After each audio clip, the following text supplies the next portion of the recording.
Africa के वसी और पुरअसरार रेगिस्तान के किनारे, जहां आज सिर्फ हवा की सरसराहट और रेत के तूफान नज़र आते हैं, कभी एक ऐसी अजीम सल्तनत कायम थी जिसे दुनिया घाना एम्पायर के नाम से जानती है।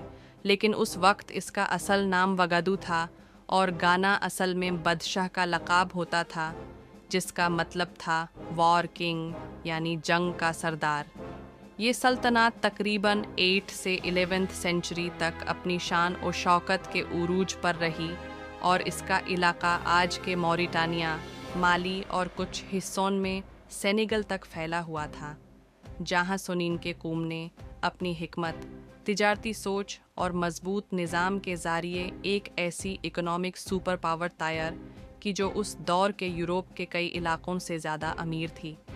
गाना की असल ताकत उसके ज़रखेज़ तिजारती नेटवर्क में थी, क्योंकि सहारा डेजर्ट के नीचे वाले इलाकों में सोने के बेशुमार मिनेस मौजूद थे और उस वक्त दुनिया का बड़ा हिस्सा गोल्ड इसी रीजन से हासिल होता था।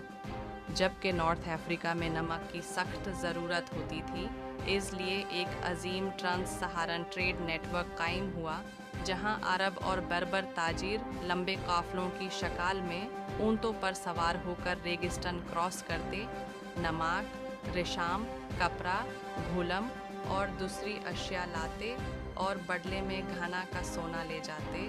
घाना के हुक्मरान ने इस तिजारत पर डायरेक्ट कंट्रोल रखा। हर ऊँट पर एंट्री और एग्ज़िट टैक्स लगता था, सोने के टुकड़ों पर अलग टैक्स होता था और सॉल्ट के स्लैब्स पर अलग, जिससे रॉयल ट्रेजरी हमेशा भरी रहती थी। कैपिटल कुंबी सालेह एक इंटरनेशनल ट्रेडिंग हब था जो 2 हिस्सों में तकसीम था। एक हिस्सा जहां बादशाह का महल, रॉयल कोर्ट और ट्रेडिशनल सुनीन के रिहाइश थी, और दूसरा हिस्सा जहां मुस्लिम तजीर रहते थे, जहां मस्जिदें, मार्केट और लिखने पढ़ने वाले स्कॉलर्स भी मौजूद थे। इससे पता चलता है कि घाना रिलीजियस टॉलरेंस रखता था और तिजारत को मजहबी फ़र्क से ऊपर रखता था। बादशाह का दरबार बहुत शानदार होता था, जहां वो सोने के जेवर से सजा होता।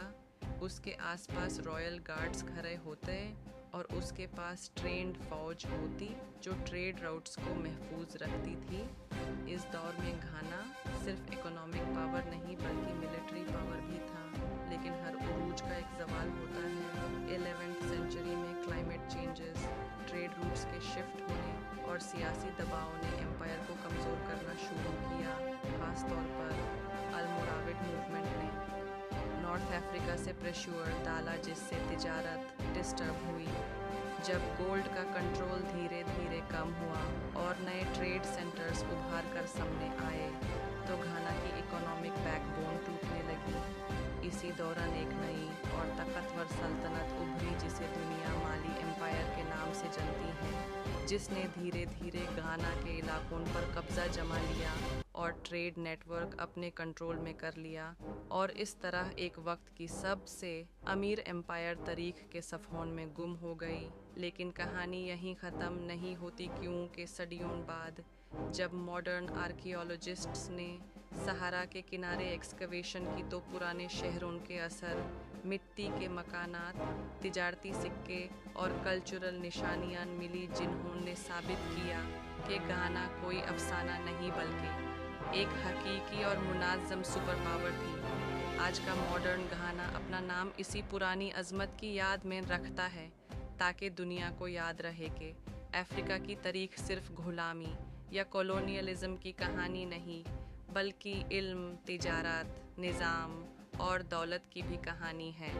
और जब आज सहारा की हवारत को हिलाकर पुराने असर को चूती है, तो ऐसा लगता है जैसे वो हमें याद दिला रही हो कि सल्तनतें गिर सकती हैं, शहर मिट्टी में दाफन हो सकते हैं, लेकिन तारीख और अज़मात कभी पूरी तरह से मिट नहीं सकती। घाना की खोई हुई एम्पायर इस बात का ज़िंदा सबूत है।